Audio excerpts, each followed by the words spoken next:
샬롬, 저는 춘천지구 강원대학교 이민영 순장입니다. 어느덧 2월 말이 되고 개강이 일주일 앞으로 다가왔습니다. 여러분은 어떤 방학을 보내셨나요?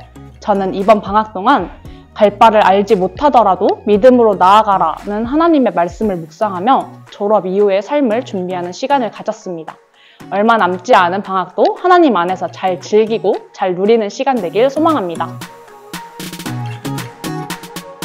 여호야김은 바벨론을 3년간 섬기다 배반하였습니다.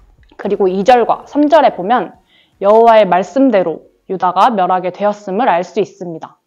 그것은 므낫세가 지은 죄 때문입니다. 므낫세는 죄 없는 사람들을 많이 죽였으며 하나님께서는 그 죄를 용서하는 것을 즐겨하지 아니하셨다고 표현되어 있습니다.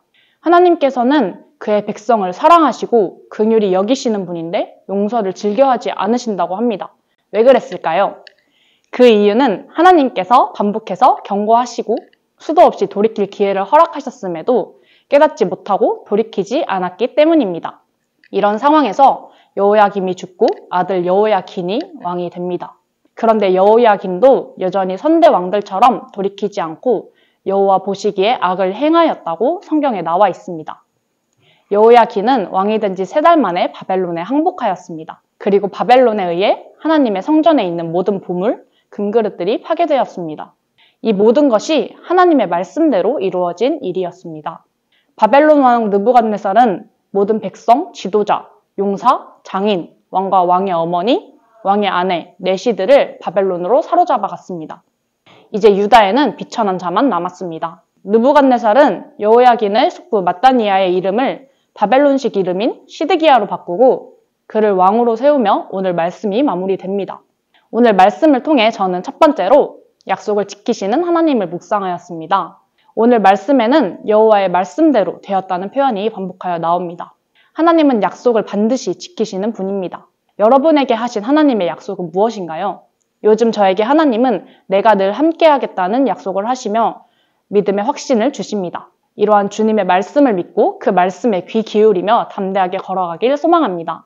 두 번째로 공의의 하나님을 묵상하였습니다. 여호야긴은 하나님의 경고의 메시지를 깨닫지 못하고 계속해서 하나님 보시기에 악을 행하는 모습이 나타납니다. 하나님께서 이들을 긍휼히 여기며 다시 돌아오라고 기회를 주시는데 영적으로 깨어있지 않아 그 말씀을 듣지 못합니다. 그 모습을 보면서 나는 여호와 보시기에 합당한 삶을 살고 있는지 생각해 보았습니다. 하나님과의 교제를 소홀히 하기도 하고 하나님의 뜻을 구하지 않고 나의 생각을 앞세웠던 모습을 반성하였습니다. 하나님은 우리를 너무나 사랑하셔서 심판을 주시기보다는 죄를 깨닫고 돌아오길 원하시는 분입니다. 어려운 상황 속에서도 하나님을 의지하고 그분의 뜻을 발견하기 위해 노력하는 삶을 살기 원합니다. 우리의 행동, 언어, 모든 것이 하나님 보시기에 아름다운 삶을 살길 소망합니다.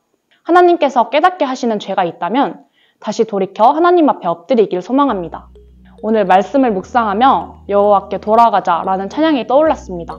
우리를 향한 하나님의 사랑은 변치 않습니다. 우리가 돌아서도 넘어져도 우리를 향한 변치 않는 사랑을 깨달으며 다시 여호와께로 돌아가는 저와 여러분 되길 원합니다. 샬롬.